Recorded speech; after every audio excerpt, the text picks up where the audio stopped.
have been gone for way too long. For those of you who have been following me for a while, welcome back. For those of you who are new here, welcome to my blog/blog. So I'm going to be posting a blog, but I'm also working on this blog. So if that makes sense. So I have various disabilities that I'm learning to navigate through. For those of you who are new here, I am working to navigate through as I work towards reaching my goals academically and in my future career as well. But I also want to provide resources and encouragement to anyone who is trying to navigate while having a learning disability. I will be as open and honest about my experiences,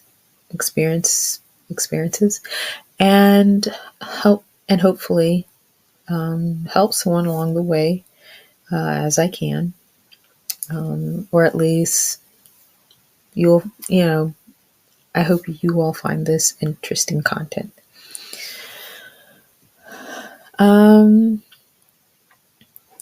So for those who have been following me, I'm so sorry, my family. I was really going through it, and I still kind of am, but I have found some strength to come back here and start posting again.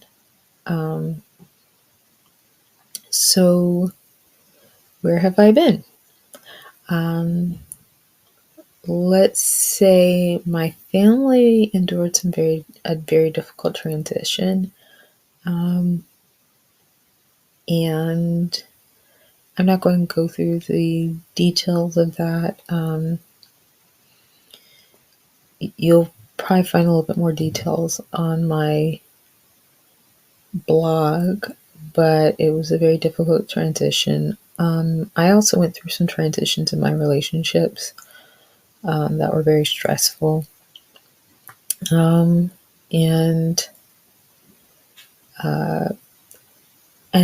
a lot of other things, including dealing with my health. And it was really crazy because I was in and out of the hospital a few times. And this was like after getting rid of dealing with all the other craziness. I was dealing with health issues afterwards, but that resulted in me being dismissed from my program, my master's program.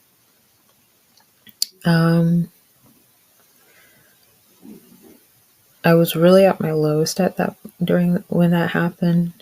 I'm not sure if I should go through all the details of how that all transpired. I'm still thinking about it.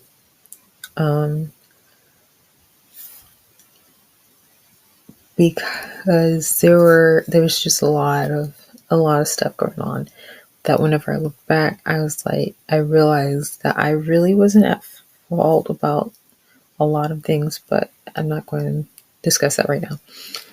But I was just in a dark place for a very long time.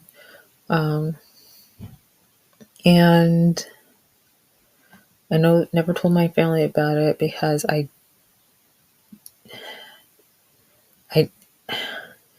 it wasn't going to fix it. I didn't see it as their responsibility to fix anything. And even if they were just there to just be comfort, it wasn't really, I was just not in a place where I was ready to talk about it.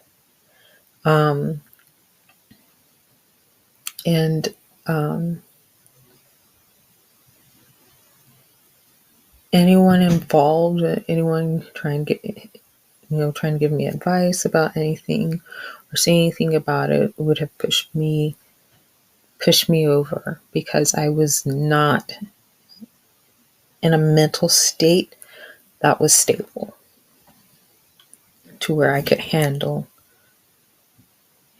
any of that. Asking about it, talking about it, I knew I was in a very fragile mental state. And um, I just had to kind of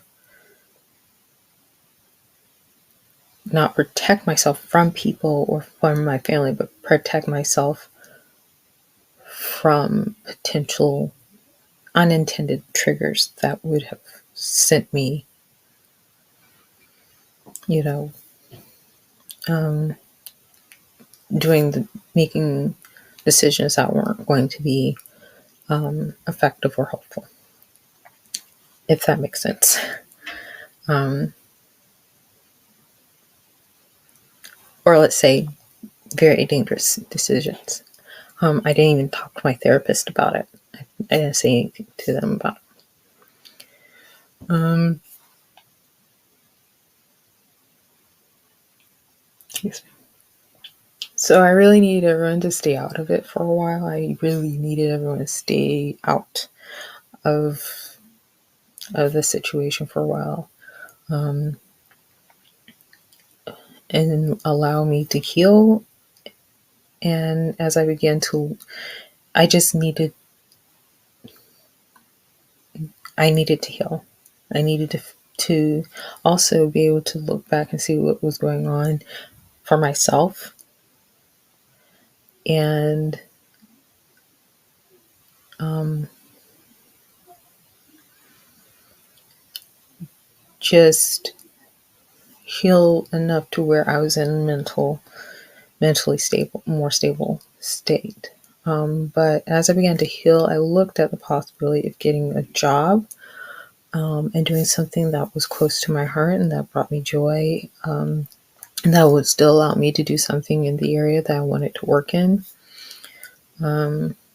So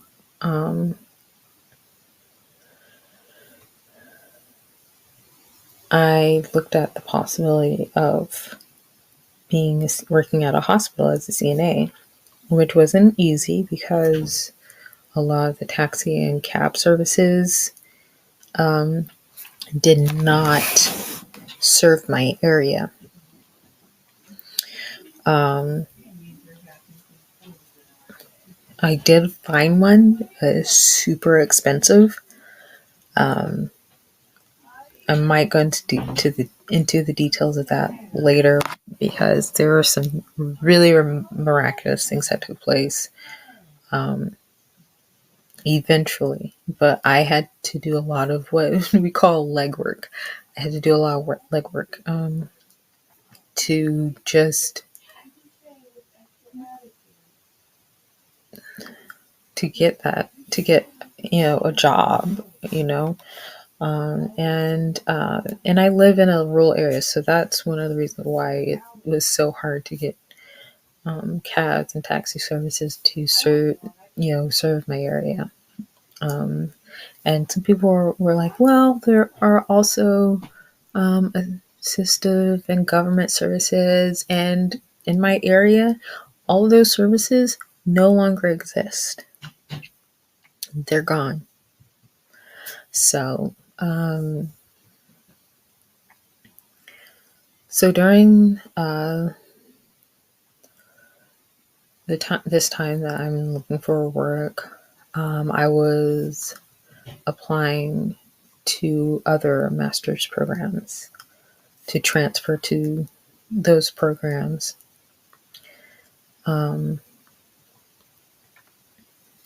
And I was rejected. It was a very painful time in my life. Very painful.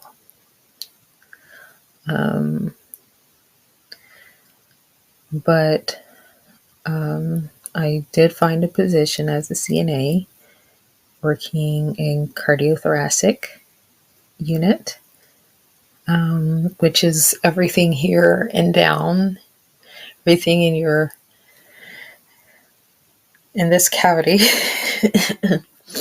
I don't know why my brain just won't think right now, but this is the cardiothoracic area, everything. So I work on a surgical unit, and patients who are getting heart transplants, lung transplants, or we have some who are getting liver transplants. All of that, they come to us. So it's really, really cool. But whenever I found the position, they're like 45 minutes from where I live. I wasn't sure I would get it. I was a little apprehensive because this was like, I don't know, like one of those big wigs. I was like, well, I don't know. But I applied and I got the position, which was, it gave me, just a little spark of joy that kind of helped me to to believe again, to hope again, just a little bit. But because there weren't any positions open in my area, a lot of people ask me this. Well, why didn't you go to somewhere in your area? A lot of the positions, whenever I was looking, were wanting people who had a certain amount of experience that I didn't have, or had certain certificates which I didn't have, and I was not going to spend another 6 months in school just to get a job, because it didn't make sense to me. I was looking for a job with the certificate that I had. So anyways, I also was applying to, not long after getting the position, I applied to one last master's program. And I used up the last bit of money I had. So what I was doing is I was working a side tech job that didn't pay a whole lot. It was kind of like a tech survey job, and they didn't pay a whole lot of money. So I literally was pulling my pennies together, $1 here, $5 there, $2 here, 50 cents there, things of that nature. And I was just pulling it together, and I was paying for my ride. I was paying for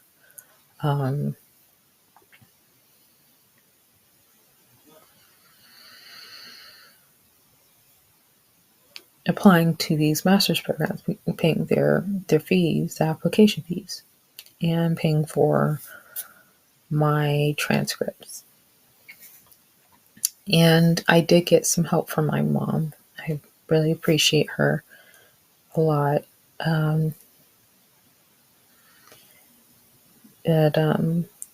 So I applied. I used the last bit of money I had on this one last program that I was going to apply to, because I was just like, I can't do it anymore. And I was tentatively accepted by the master's program. I was so surprised and overjoyed. I don't know if I have a video of how I responded. I think I might have. I don't know. I know I did the ugly cry. I was overjoyed. I was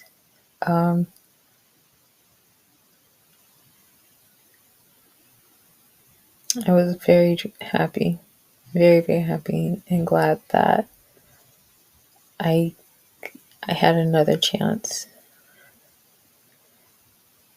Yeah, but I also knew to some degree that it was also because when they saw my resume, they saw